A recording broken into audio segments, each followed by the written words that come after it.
Good morning, my friends. It's Teresa with Indigo Moon Arts, and today we're going to get started on another bottle. I'm going to do step by step from beginning to end. I hope to make these segments just a little bit longer since I can now post them on YouTube, which allows me 15 minutes uploading without a lot of problems. So we're going to try that. Anyway, so in getting started, I've picked 4 clear bottles. I buy these from Amazon. These are called maple syrup bottles. They come in 2 different sizes. I think these might be the larger ones, so be careful if you order them. They come clean and label free, and they come with plastic caps, although they're not here. But this is nice for an image, a smaller image, we'll say. And all the images I'm showing you in this are my own created. They're brand new, and these are images that at some point I might be able to make available to you guys.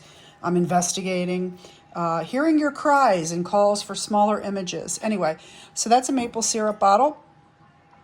The next, I wanted to talk about when you order bottles or get bottles from friends or online when they're dirty. And you have to make sure they become label free to work with them. This one, what I do is I soak them in water for a couple of days if you have the time and the space. And then I use razor knives and vinegar as well as alcohol and other things to clear the labels. It's a process. It's time consuming, which is why I tend to like to buy my bottles clean rather than get them, but free is free. So you'll take the time on a day off and don't feel like creating, maybe to clean bottles up. This is a fabulous bottle too. Expensive, but the Woodford Reserve bottles are thinner and they have nice flatter surface. Of course, you want to use the part with the embossed logo on the back of the bottle, which just kind of enhances. So this is where we get the images that are on an 8.5 by 11. Since these are my own created images, I did not print them on rice paper. They're printed on, I think, 18 or 20 pound copy paper, cheap copy paper. So that's what I'm going to be using today. Anyway, but you can see the size of the image. You can get 4 images on an 8.5 by 11, which is awesome because this bottle is a great bottle. More expensive in the world of purchasing bottles, but that's a Woodford Reserve whiskey bottle or bourbon bottle. I buy these from a source online. I can share that with you at some point. This is a heavy, heavy bottle. It comes from like bottle.something.com. It is clean. I don't think it comes with a topper. And what I use for these, which is really awesome, I'll show you what you can do with a bottle like this. Give me a second. When it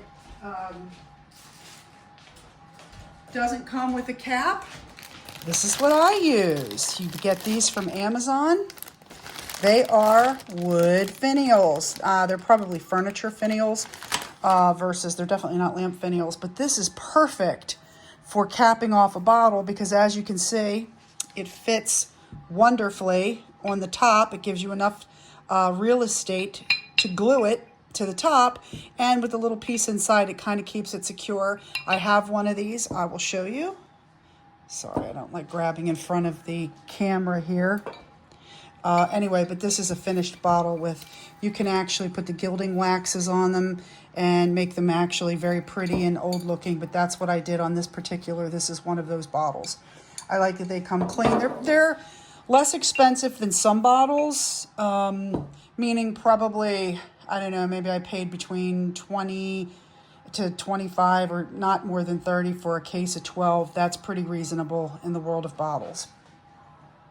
Anyway, and as far as size goes, this is also a great size for these 4 per page on the 8.5 by 11, and you can even use a little bit smaller images. These work great. It's a perfectly sized bottle. Again, I can probably, I'll learn how to put the links in the YouTube clips for that.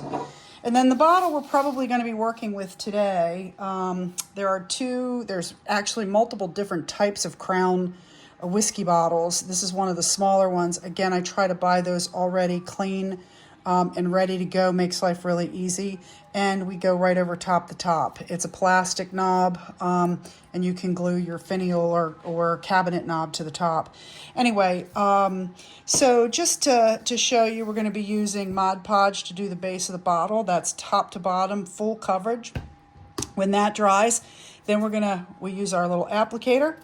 Okay, when that dries, we give it a full coat top to bottom with this Basics acrylic gesso, and that gives us our nice surface to paint and adhere things to.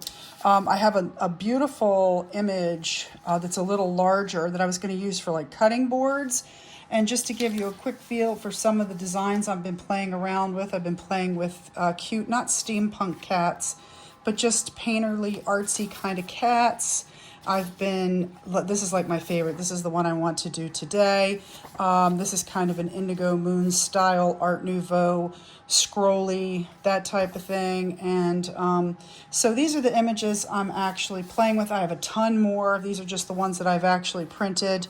And I love Art Nouveau women and put on paper. So if you're excited about these, if you want to know where I get my images right now, this has put me on a trek of creating my own. By doing that, we avoid copywriting issues. We avoid poaching issues.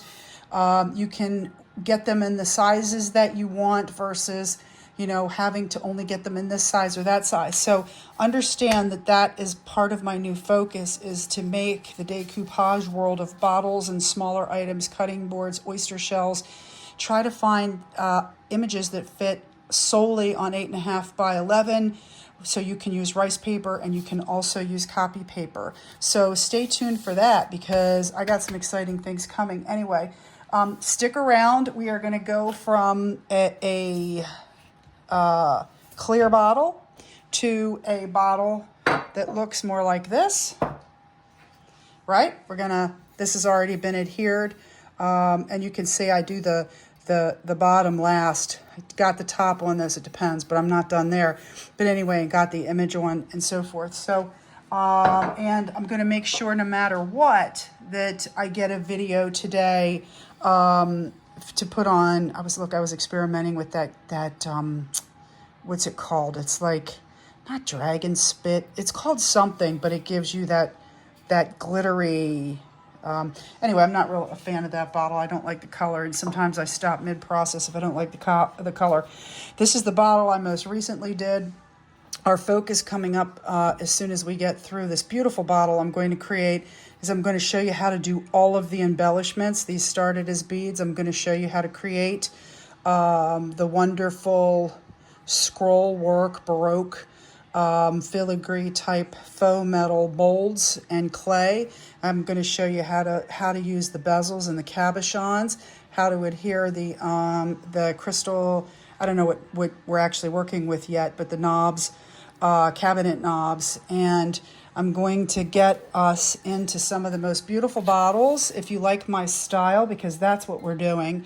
This is an issue about style, about how I'm creating. There's a dozen different ways to do things. There's lots of amazing, amazing artists in the groups that you're following. They all do things differently. So this is about my style and how I achieve the type of bottles that I do, which I would call kind of like an antique vintage. But I'm going to be experimenting. And the other thing is I'm going to be using new products. So things like clay and other things. So thanks so much for joining me. Happy Saturday. I'm going to get these videos posted at some point. Thanks for sticking with me. I think you can comment now. So I'm happy to answer your questions and try to do videos and tutorials on things that you specifically request. Have a great day. Bye.